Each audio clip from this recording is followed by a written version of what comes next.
This demo vignette will cover item number 5 from your demo script, which is the PO change order. We're going to start by putting in a one-line purchase order to buy some legal services from a vendor, and then we'll make a couple of changes to those. And at the end, I'll show you the revision history, and you can see the full audit trail of every change that's been made.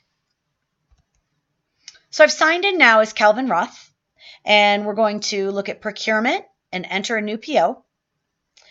When I click on the Create Order button, the system pops up for me a bit of information for me to identify who the supplier is.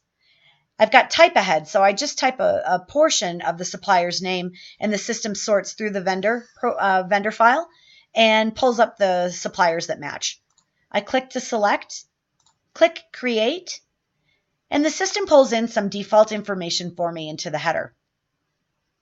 Items like the location, where the supplier is, currency, how we handle shipping and freight. The system will default in payment terms, or I can make changes to those as well. And then we come down and add the line item. So first line I'm going to add is for legal services. I've categorized that, so I've got a search here that'll help me pull in and make sure that we're charging the right account. I'm going to buy 1,000 hours at a price or a rate of $100 per hour. So the total purchase order amount is for $100,000. When I submit, the system gives me the confirmation telling me that it was submitted for approval. So I realized that I made an error. So the rate is not actually $100 an hour, it's $120 an hour. So I'm going to make that change. I'm going to inquire on my purchase order. And when I come in, I have this little edit or action button that allows me to do several different things. So I could freeze, put the PO on hold, I could cancel it altogether, but I'm going to edit. It gives me a little warning, making sure I want to make changes to it. So I'm going to go ahead and acknowledge that I realize it's an edit.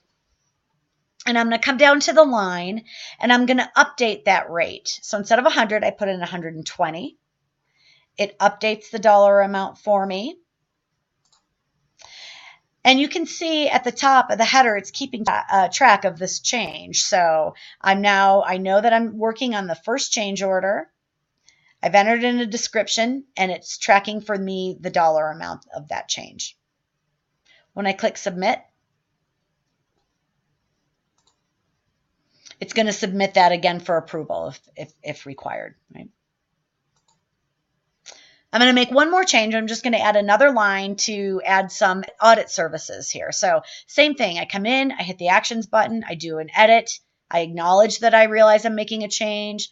I'm going to add another line, and I'm going to code it as audit services, and we're going to buy 20 hours at a rate of $300 an hour, or $6,000, total for that line. Once again, the system's going to track for me the amount of change. I know that I'm in my second revision for this purchase order. I'm adding a description of exactly what I'm doing, and I'm going to submit. Okay? I get the confirmation. Now, let's go in and take a look at the audit trail. So come back into this order, click on the Actions button, and this time I want to take a look at the revision history. And this is going to summarize for me all of the changes that have been made step by step. So revision 0 is the original entry of that document, and I can see the amount that was put in originally. I updated the rate on that first line, and then I added additional services. So if I continue to make changes, I could come to the rev history here and see every single change, who made it, and when.